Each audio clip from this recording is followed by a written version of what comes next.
मोजणी झाली ना, आक्षेपपत्र दाखल झालं की संपला दावा. तर भूमी अभिलेख कार्यालयाकडनं काय काय झालं त्यांनी पत्रव्यवहार सगळा केलेला आहे. ते सगळं ते अहवालात यायला पण एकंदर आपल्या ग्रामपंचायत विभागाकडनं लवकर वेळेत कोणतीही कार्यवाही झाली नसल्या कारणानं आजपर्यंत भेटली. मला एक सांगा, जिल्हाधिकाऱ्यांचा आदेश झाल्यानंतर पैसे भरायला किती दिवस लागले? मी मगाशी तुम्हाला तेच म्हणतो, परवा पण आपण काल त्यामध्ये मी काय म्हणतो, अतिक्रमण काढायचं आहे, पंचायत हा शब्द सांगितलेला आहे आणि त्याला पैसे भरायला वगैरे मंजुऱ्या वगैरे मासिक कधी दिल्या होत्या पैसे मंजुरी देऊन पण ग्रामपंचायत त्यावर ग्रामपंचायत सगळं आपल्या अहवालात व्यवस्थित घ्यायला आहे मग कारवाई असं थोडा वेळ लागणार आणि सोमवारी सीओ सरांच्या पुढे सीओ सर आहे, स्वामी सर आहे, ते आपल्याला व्यवस्थित तुम्हाला आम्हाला सगळ्याला व्यवस्थित सांगतात लाईव्हवर कार्यक्रम काय त्या दिवशी आपण काय वाटतं आणि बाकी 2-4 मुद्दे पाण्याचा विषय मार्गी लागतो त्याबाबत आपण सीओ सरांकडे आता अतिक्रमणच्या नोटीसच्या बाबतीत तुम्ही सांगताय की कायदे न्यायालयाची स्थगिती नाही आणि 5 मध्ये असून दे न्यायालयाची स्थगिती नाही, त्यामुळे तुम्ही थांबू शकत नाही.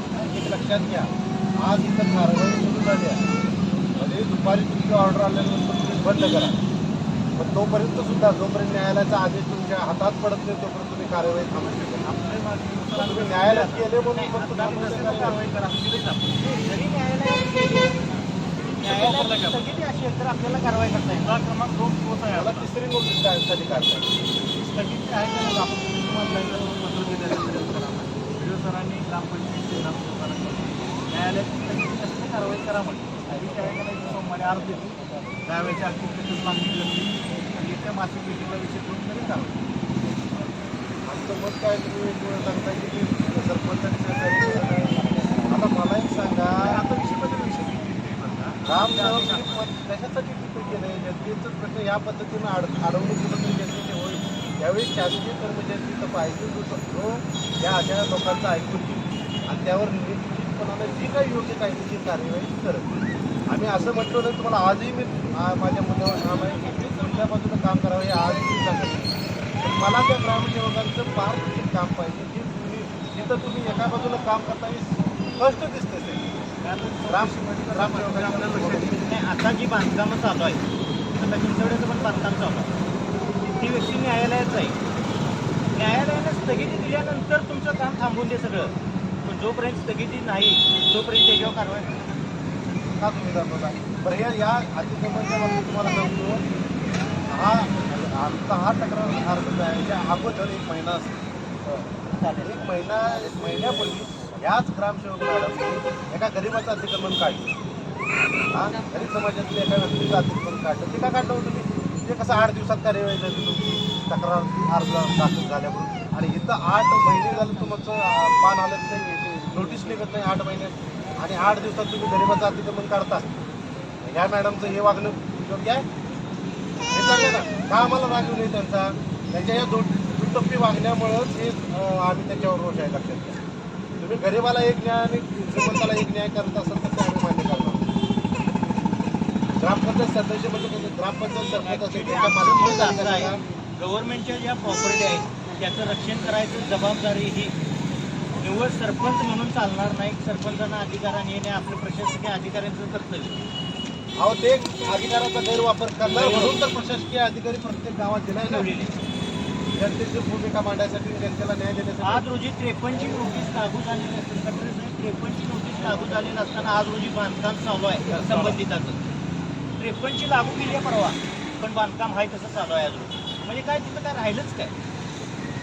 पाणीपट्टी राहिली म्हणजे जेवढं राहिला, तुमच्या लगेच तुमच्या गाड्या पडतात, नोटीशी लागू होतात लोकांना. आपल्याला सांगितलं न्यायालयाचे आदेश येत्या दिवसाची तारीख आहे.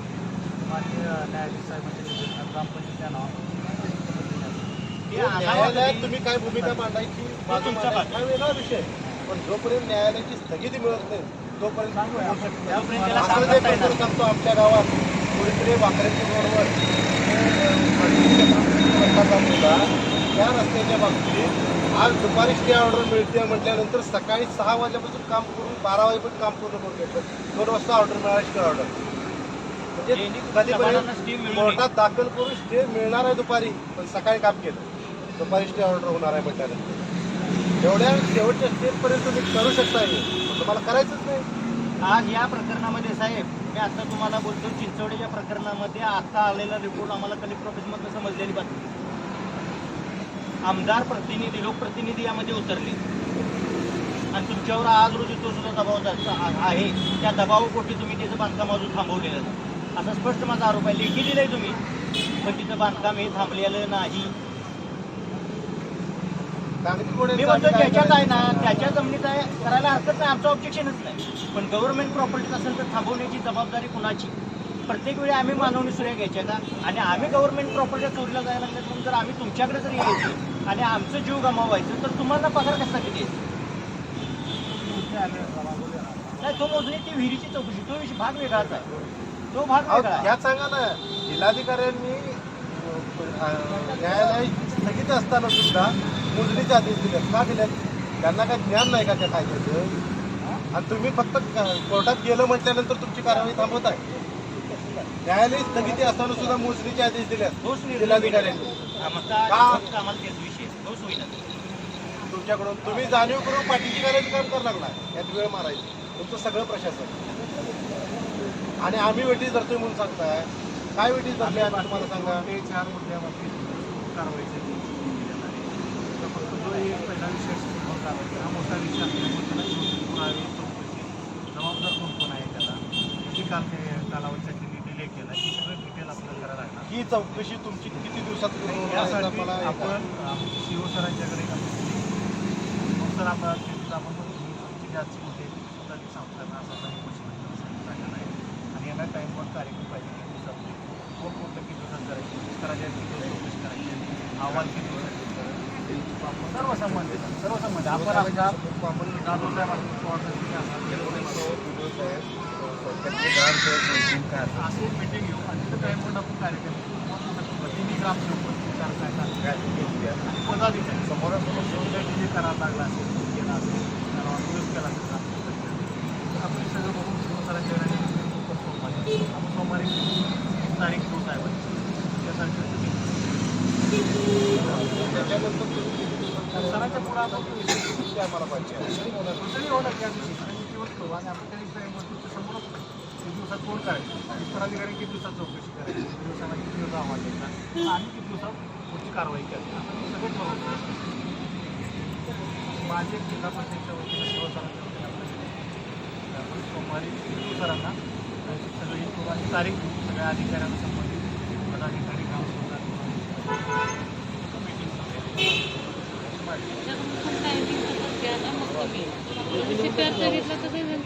शिवसेना आम्ही तिघजण भेटतो आपण घ्या मंगळवारी सोमवारचा लोकशाही जनता दरबार झाला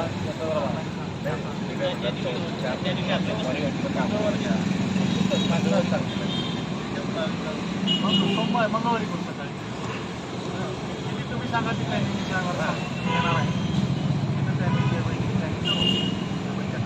काय म्हणते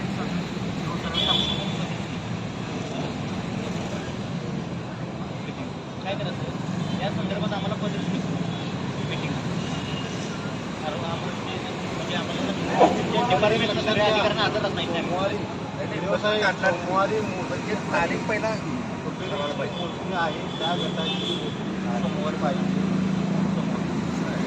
जर काय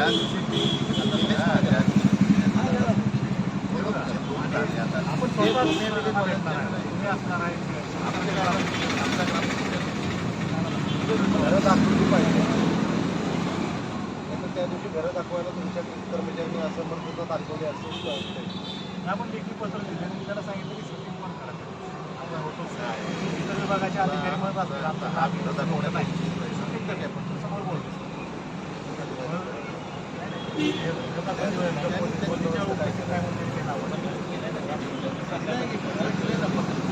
स्थानिक कर्मचाऱ्यांनी दाखवा लागेल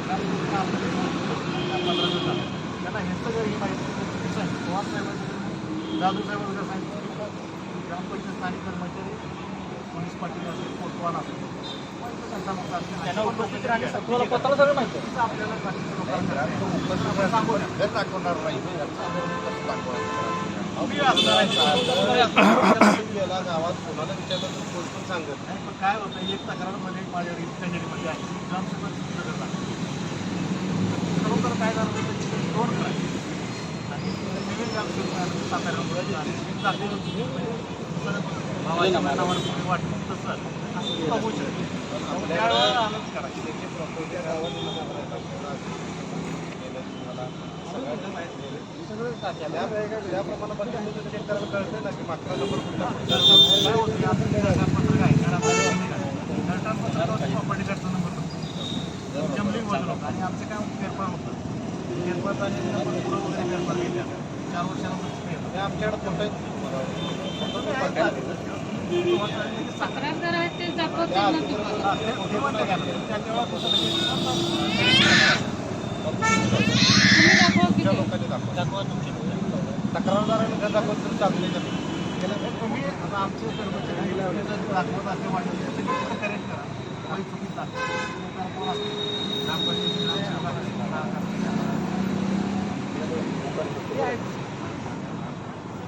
पोलीस पाटील सगळ्यांना नांदर राहिलं पाहिजे जसं लोकल पंचनाम्याला असतात असतात तशा पद्धतीने वेळपत्र एक टाकू ग्रामसभा सांगू त्या लोकांना म्हणजे पोलीस पाटील कोतवाल तलाठी कोतवाल तलाठी सांगू आपण सगळ्यांना हां तहसीलदारपर्यंत जरी दिलं तरी चालते माहितीसाठी फक्त सगळं टाकू म्हणजे लागू करा सांगायचं अहो तो भागच नाही हो तहसीलदारलाच घ्यायचं पंचनामा जो करायला आलाय ना पंचनामा करायला आलाय तर जबाब कोण घेणार तहसीलदार घेऊ शकतोय कसं आहे आमच्या अधिकार तहसीलदार वगैरे वरिष्ठ अधिकारी जेवढं मला शक्य आहे तेवढं बोलतो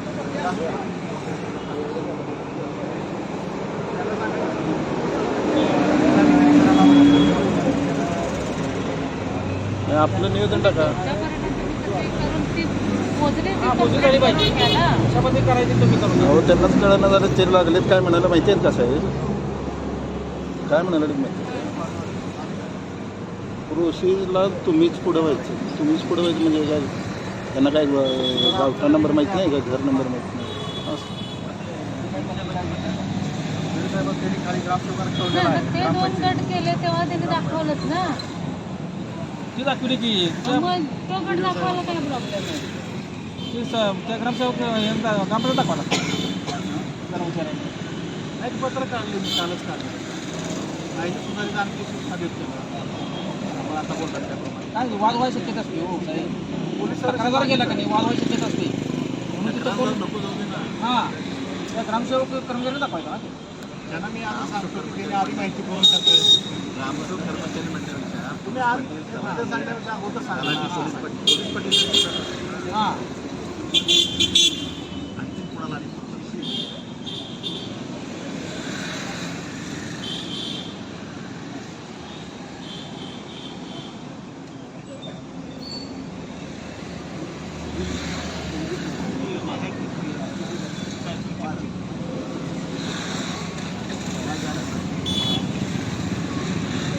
व्हॉट्सअप करतो मला केलेली मी बघितली ते केल्यानंतर काय मला सगळे राज्यात कट करू का होय?